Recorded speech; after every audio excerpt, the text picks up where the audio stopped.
Hey guys, welcome back to Brainiac Workshop. This is terminal lesson number 7, or yes, number 7, I believe.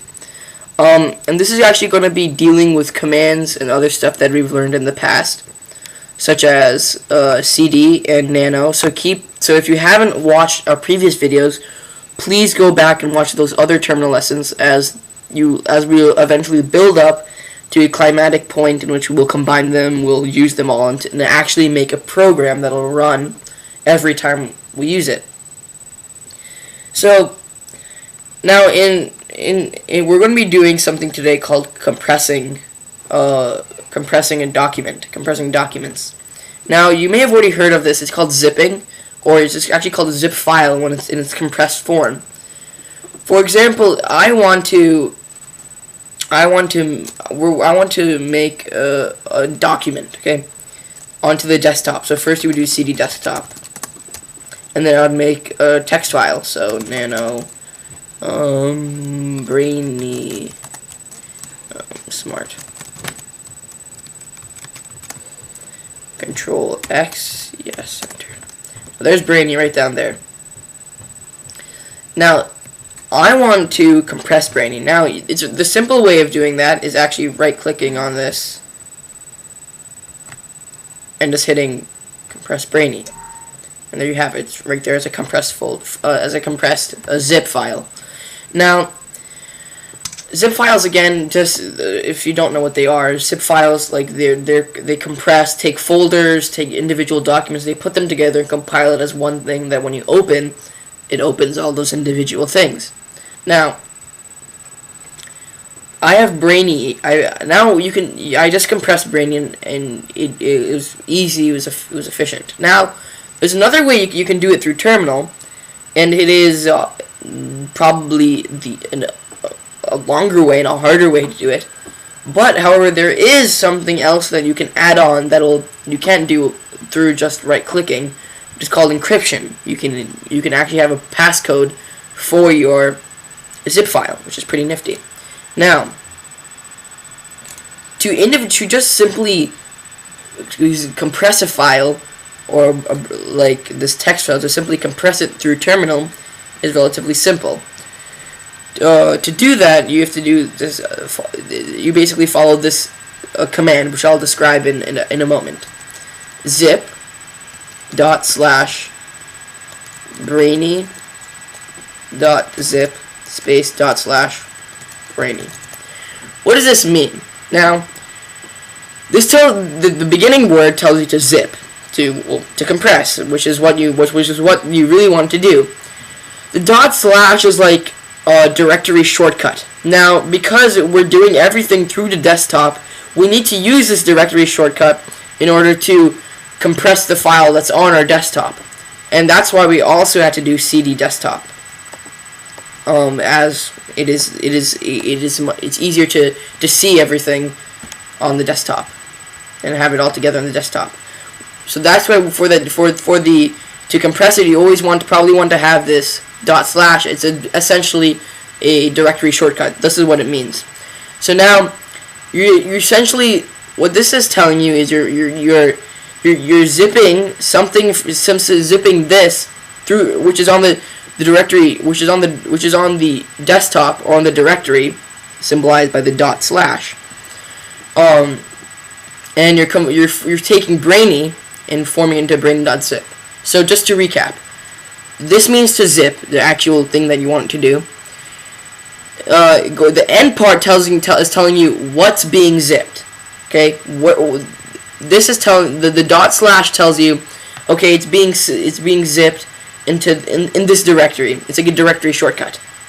It's being zipped. It's zipped in the directory, which is the desktop, and this is what it's forming in the end, the brainy.zip. Now, again, if you're confused, please leave a comment. I can try to answer some questions. I may not be describing this perfectly as I can, but please, if you do have any questions, please leave them in the comments. So, zip. When you hit enter, notice how brainy.zip is formed right up here.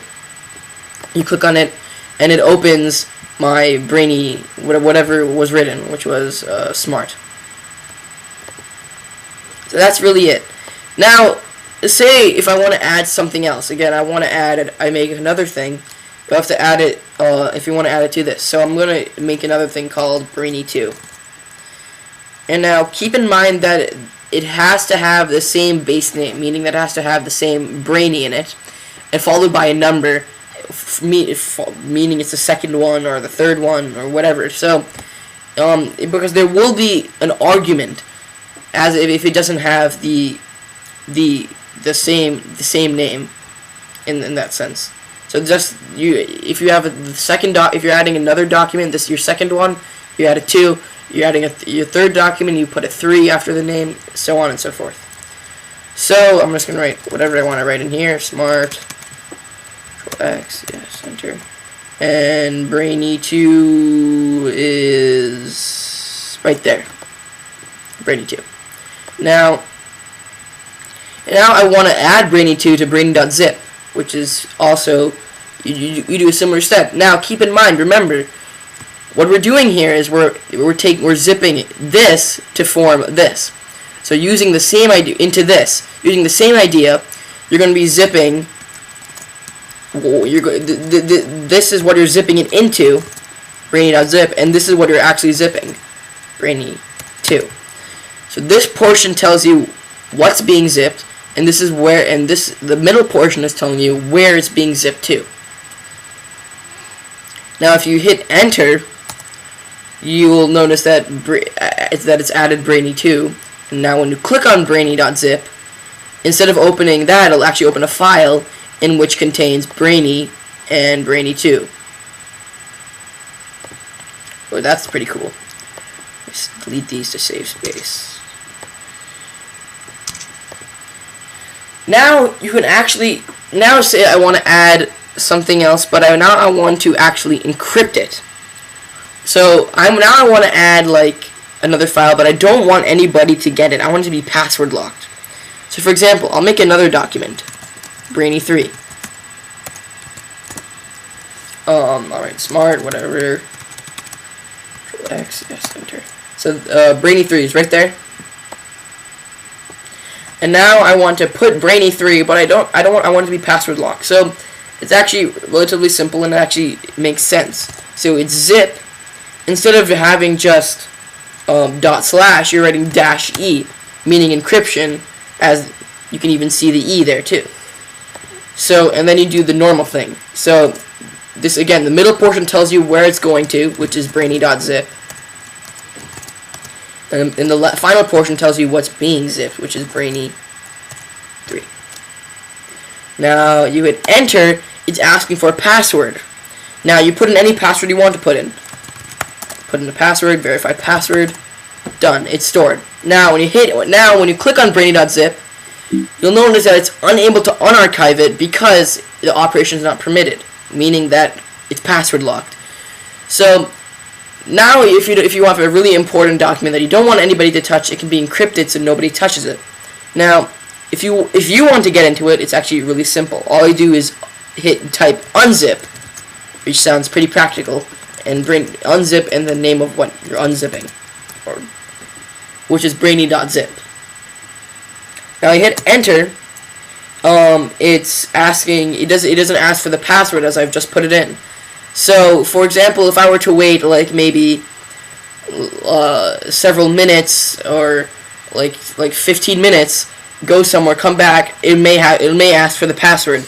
Because I've just put it in, it won't ask for the password.